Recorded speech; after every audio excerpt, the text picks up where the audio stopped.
Assalamualaikum warahmatullahi wabarakatuh. Yang terhormat Bapak Henry dan Ibu Deka, kami dari kelompok 13 akan menjelaskan materi mengenai penambangan data pendidikan. Adapun anggota dari kelompok 13 ada saya Alfiana Yunda Putri Aryawanti dan rekan saya Syafa Syahidah. Baik, untuk pembahasan yang pertama adalah pengertian penambangan data mining pendidikan atau yang sering disebut dengan IDM. Nah, data mining pendidikan atau IDM ini merupakan metode untuk mengekstraksi informasi yang berguna serta berpotensi untuk mempengaruhi organisasi.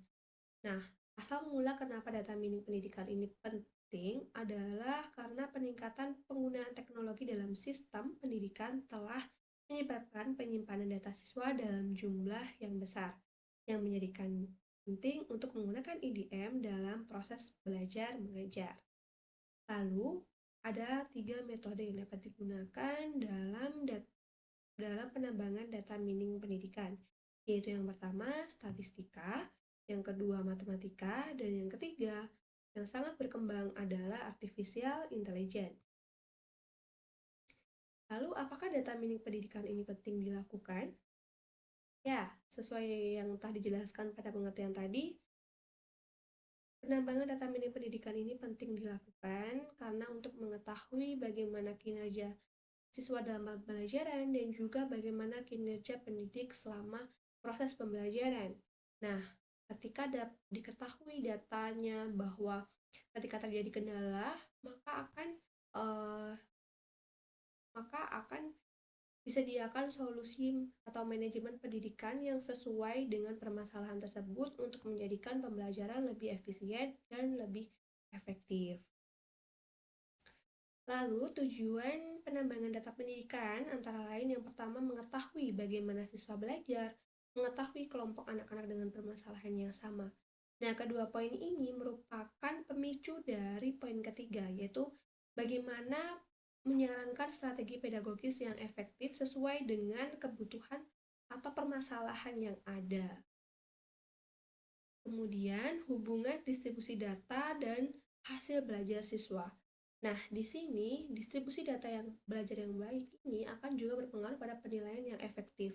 Nah, ketika distribusi informasi penilaian ini disampaikan pada pihak-pihak yang terkait, misalnya kepada tenaga pendidik yang lain atau uh, yang lain ini maksudnya yang juga terlibat dan juga kepada orang tua, maka ketika siswa ini memang ada kendala, orang tua dapat memberikan misalnya motivasi atau bantuan khusus misalnya kepada anak yang sesuai dengan permasalahan anak.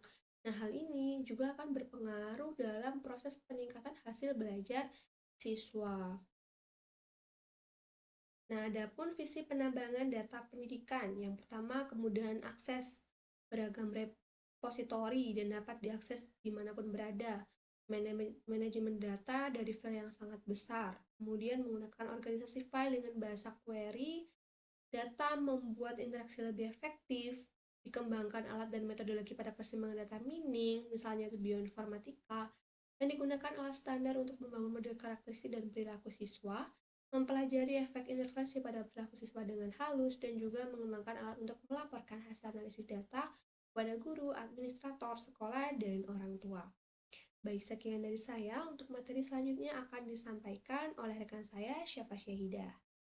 Assalamualaikum warahmatullahi wabarakatuh. Perkenalkan, nama saya Syafa Syahidah dari Averince. Di sini saya akan menjelaskan mengenai penambangan data pendidikan yang sebelumnya sudah dijelaskan oleh rekan saya, yaitu Alfiona.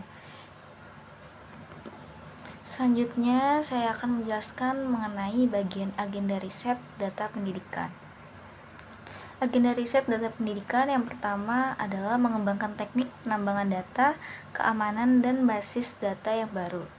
Di sini diperlukan untuk mengembangkan data mining dan sistem manajemen yang menyediakan kerangka kerja untuk materi orientasi dan penilaian, serta data bisa disaring untuk konten penilaian sehingga bermanfaat bagi pihak terkait. Selanjutnya yang kedua, membuat data tersedia untuk komunitas yang lebih luas dan untuk keragaman lingkungan belajar yang paling mungkin. Ini perlu dilakukan investasi yang cukup besar karena untuk membangun repositori terbuka untuk menyimpan berbagai data pendidikan. Lalu yang ketiga, mengidentifikasi alat manajemen data dan repositori yang dapat mendukung berbagai data yang dibuat. Di sini sangat diperlukan alat yang dapat diterapkan secara luas dan dapat mendukung jenis analisis yang efektif untuk data pendidikan.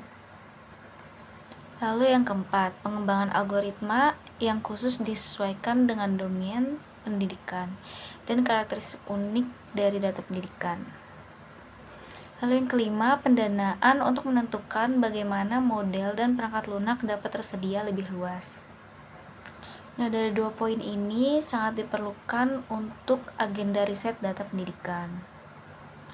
Sekian penjelasan dari saya dan rekan saya, kurang lebih mohon maaf. Sekian, terima kasih. Assalamualaikum warahmatullahi wabarakatuh.